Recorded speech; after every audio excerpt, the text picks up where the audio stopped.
Happy Halloween, Review Crewers. I'm Ian. I'm Colin. And today we're reviewing Halloween 2018. Coming up right next on Review Crew.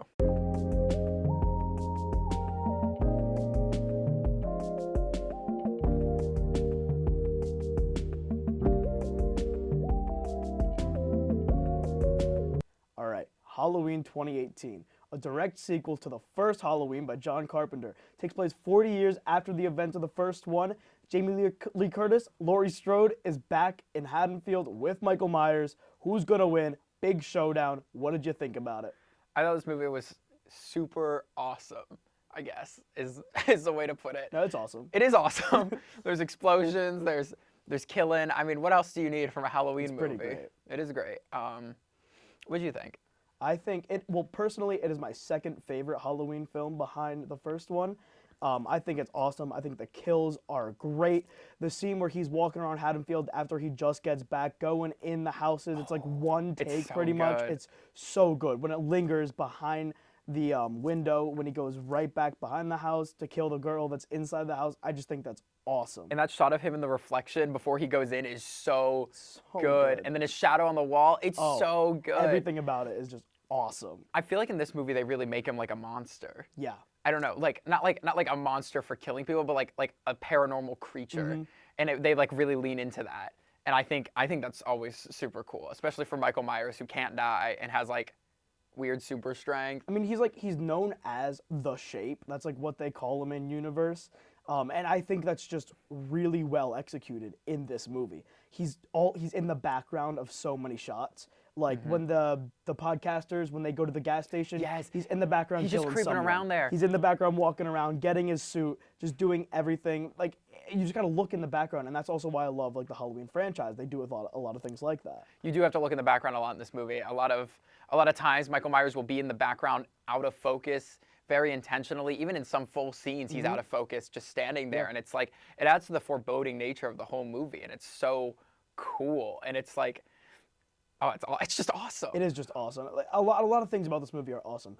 What they did with Jamie Lee Curtis and Laurie Strode, like 40 years after, she's dealing with her trauma. She has a lot of training to defend herself. Now she's got like this house that's pretty much engineered to trap Michael Myers in it for when he escapes, and she's walking around saying, Michael Myers is gonna escape, we have to be careful. She made her family train, her daughter, but then they all think she's crazy, but he still comes back and she's right the whole time. Like, what do you think about that? I think it's insane that they spent the first like hour of the movie everyone being like, Michael Myers will never come back, only for him to come back, and everyone's like, oh, you were right the whole time. I'm so sorry. I love you, Mom.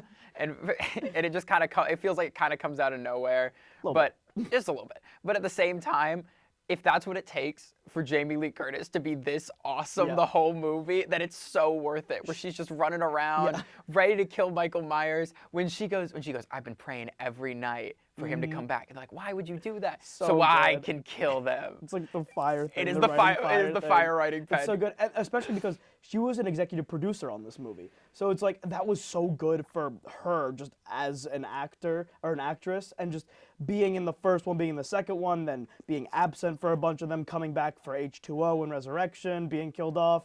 People didn't really love those movies, but now she's back in this movie that I'm pretty sure a lot of people like, and being an executive producer, being able to do what she wants with the character, I just think that's awesome for her. I think that's awesome for her too. It's really a testament to how far her career has come in the past, like, almost half a century. It's crazy. Which is insane that she's been acting that long. But anyway, you know what else I think is awesome in this movie? What? The story. Oh yeah. I really like it. I really like how it opens on the podcasters. The podcasters, they're great. Because this movie came out in 2018, so of course it opens with podcasters going to visit Michael Myers, who are famous for their true crime podcast about Michael Myers.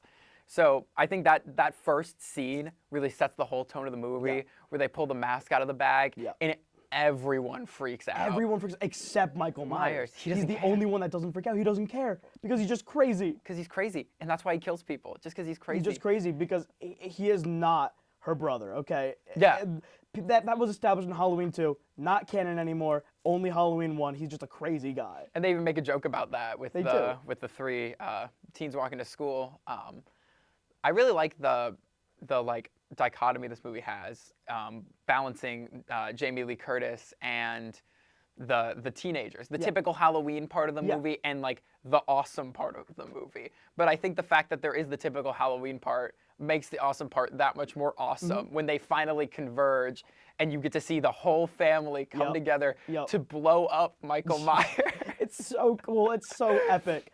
But like back to like what you were saying, I love that they still have that teen part. Like Michael Myers is still the babysitter killer. Like that's what he did in the first Halloween. He just killed the babysitters, and they still have that with the blonde girl. I forget her name, babysitting the little boy, and that's also one of my favorite parts of the movie. Like that little boy is so funny. He He's is really so funny funny. for no reason. I usually hate kid characters like that, where it's like I'm swearing and I'm a Yeah, little kid yeah. and that's funny.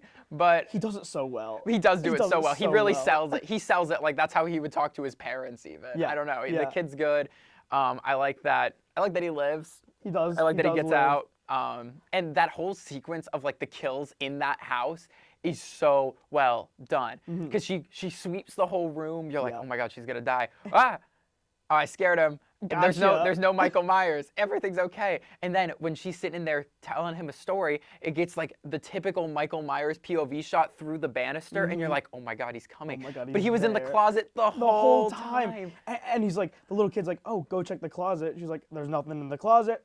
He's in the closet. It's so good. It's so good. And then, especially with Dave, who was the boyfriend, he gets killed in the typical Michael Myers fashion way. Knife into the wall, hanging from the wall, head tilt. It's so good. It's classic. It It works is classic. every time. That whole part of it is just so Halloween. It's so Halloween. It like captures the essence of Michael Myers like so perfectly. Yeah.